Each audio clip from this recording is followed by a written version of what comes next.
Hey there, I'm Jen Myers And I'm Scot Hensel. with the Kunes Auto and RV Group, and we're doing another Kunes Car Convos. Today's a little different. Scott and I work together, and we're talking about what you as a consumer might see. So come take a ride. Okay, Scott, you ready? I'm ready. Okay, we didn't talk about the car because this is just my car. Because I'm not selling you a car. Okay. Okay. All right, so this is a different car combo. We usually talk about, somebody in the community or some event that's happening or something like that.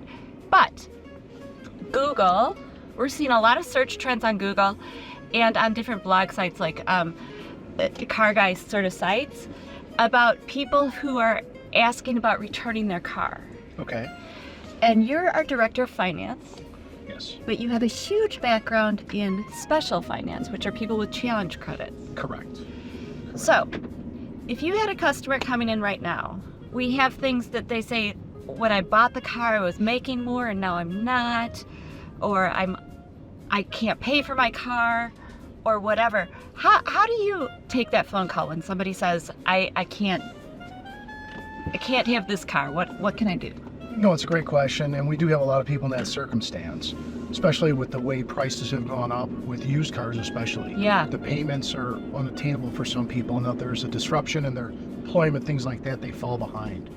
Or just with groceries are more expensive, like what fit in your budget before doesn't now. Correct. And so I guess the best advice if someone does fall behind is to work with the lender to try and get some type of a scheduled payment to get caught up.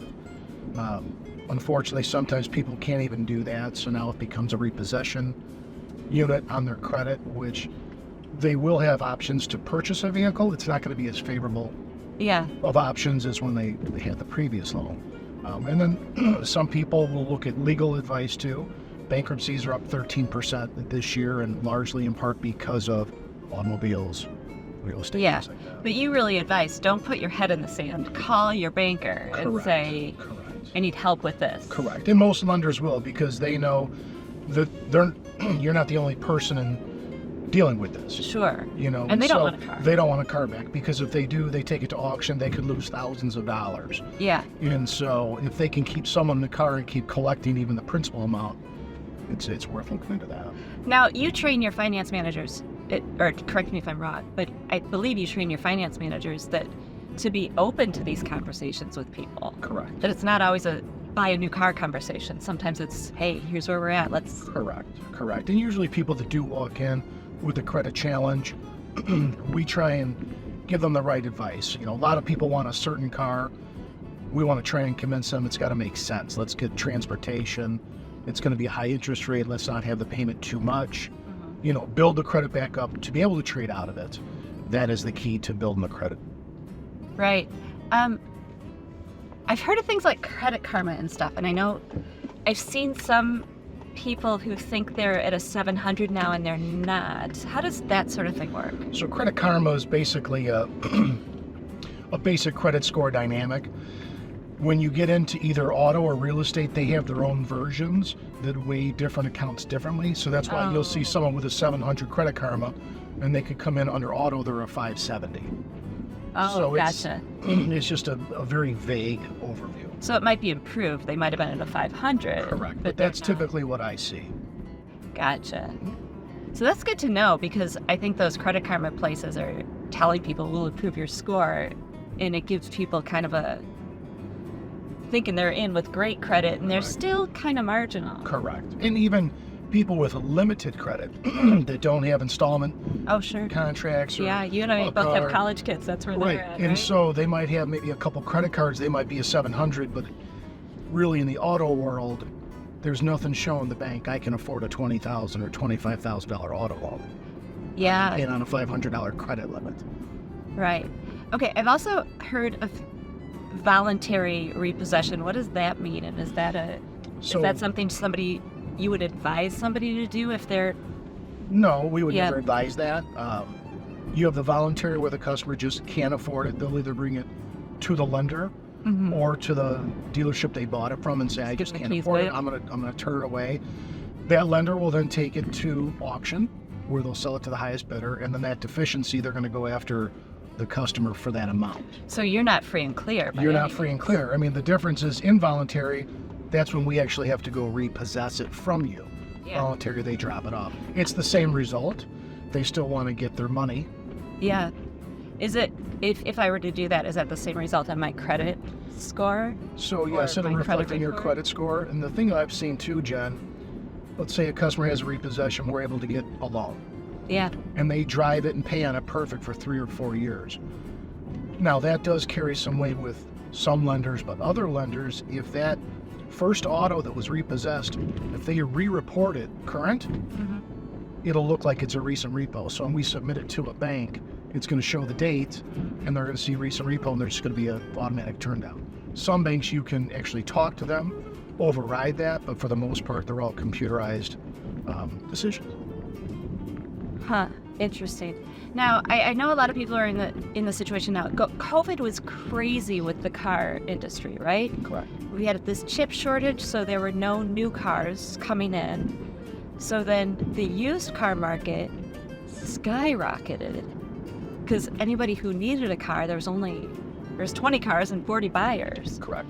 So it was so are we seeing people who might be doing these searches that we're seeing that they want to return their car, but that they might have bought it 3 years ago in 2020 and now they owe more than it's worth? Yes. A lot of people are in that boat just because of supply and demand. Yeah. And now that we're starting to get the inventory, the prices come down, but those people still hold the same balance. And if they're paying a high interest rate, the principal's not being brought down as quickly as if you had good credit. So it just makes that difference so much greater. So what are some options for someone? I think we're being a little downer here. It's not an easy conversation. No, it's because not. we're the ones that help people get the loan, and now they're Correct. in this hard situation. We want to help them out. Our heart is to help them out. Correct. I think it's just being wise as far as I know everyone wants that dream car. Yeah. But I think it comes down to the basics where, okay, I really need transportation. Let me rebuild my credit so eventually I can get that car. But again, with people facing giving the cars back repossessions, I think that's probably a time in their life where they do need to look at some legal advice to say, what's the best course of action? Can I ever outrun this bad debt? Do I erase it? So those are the questions that they should ask. Or consolidate it. So Correct. There's different ways to do that. There's different ways, correct. Yeah, I guess that is good.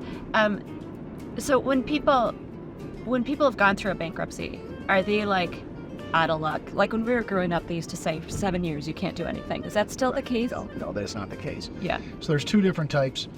Chapter 7, which is erases all your debt. Okay. Then there's a Chapter 13 where it's a payment plan. So if you owe $50,000, they might say, Jen, you're going to pay over 5 years this set amount, and then once it's done, you're over with.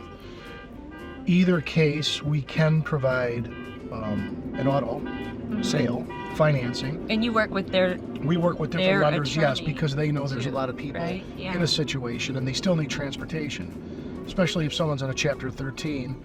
They need a car to get back to work so they can pay off the debt. For sure, yeah. So, we do have to go through some extra steps. In a 13, we have to get approval from the trustee and the judge to take on that additional debt. Gotcha. But again, they also have limitations too as far as what kind of budget the customer would qualify for. Yeah, so I'm in marketing, so I see some of the reviews, and I think we get some bad reviews sometimes because people didn't get the car they wanted. Like, we steered them to these cars, but those are the sort of situations where you're talking about, right? Like a judge or the bank are holding the cards. Correct. Well, we actually have a diagram. It's a triangle. And we'll sit down with some people and say, okay, here's, on this side you have down payment. On this side you have monthly payment. And then you have, on the other side, desired vehicle. And we'll say, you get to pick one, the bank gets to pick the other two. Because if you say, I want that car, okay, well, Jen, you need this much down and here's your payment. Gotcha. Versus if you say, hey, I want my payment to be this, then we'll say, okay, well, this is how much you need down for this type of car. So it's a visual that we give our customers, so at least it helps explain it maybe. Yeah. So I guess if you have credit challenges, probably the first advice is be open-minded. Correct. We want to get you a safe, reliable car, and so does the bank, because the bank doesn't want you taking out a loan on a car that's not going to last the life of the loan, right? That's correct. And with these lenders, if it is a challenge credit situation, they do actually help the consumer because they will cap it. they might say you can't sell this car over this amount of money. Okay, so like if you have great credit, we'll sell you whatever you want for however much. Sure. As long as you'll accept it. But with these lenders, with the customers we're dealing with, they don't want to put them in a situation where they can never trade out of it or they can't make the payment. So that might be why we say, no, you can't have that car either. Correct. Because we might have the car, we might have bought the car for $10,000 and the bank says you can only sell that for $9,500. Correct. So we're going to say, sorry, you can't have that car. And it's not that we don't want them to have that car, but we really need to at least make $11,000 right. or $10,500. Well, with the market always going up and down when you buy cars, it's like a stock. You buy high, or you want to buy low, sell high, but sometimes you buy high, and then cars will depreciate. Right. And so then that's the case where, yes, if a customer comes in and the bank is only allowing us this, we might ask the customer, well, if you came up with additional money down, we could facilitate that. But it's just the bank is the one really setting the standards in this case. Gotcha. Interesting. So, trading in, if I'm upside down, what are my options? If upside down means I owe more than the car is worth at the market value right now. Correct. So, and I know I did that like 15 years ago. I had a car that I was upside down in because it was a lease that we rolled over, and then we just got caught. It was worth whatever. I owed $5,000 more than it was worth, right? So the next vehicle I bought, they rolled that in, right? And so then I didn't want to keep that. I had to keep that for 5 years to not be upside down. Correct. Right? So when you're stuck in that loop, what is your advice for that?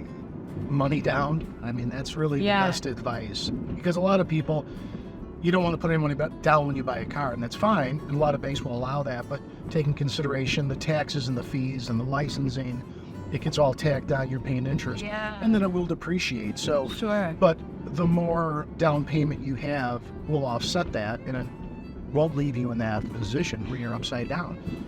But gap insurance is a huge thing these days because people are upside down and they roll over. So the only way out of it for them is if for some reason their car gets totaled. It is.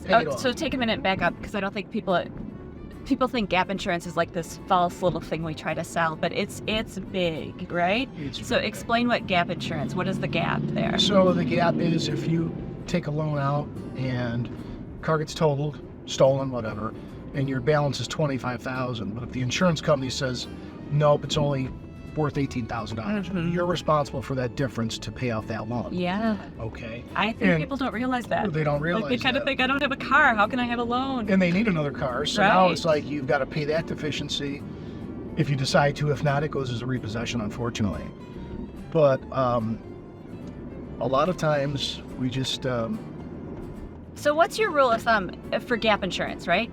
If I'm financing more than 60% of the car, 70%, like at what point do you say, oh, you probably don't need it? Because frankly, it is insurance, right? And all insurance, you can pay for your whole life and never make a claim. Yeah, so that does happen, but I do believe that most lenders, if it's like 70% loan to value, they won't let the dealer sell gap insurance because it's not a benefit to the customer. Right.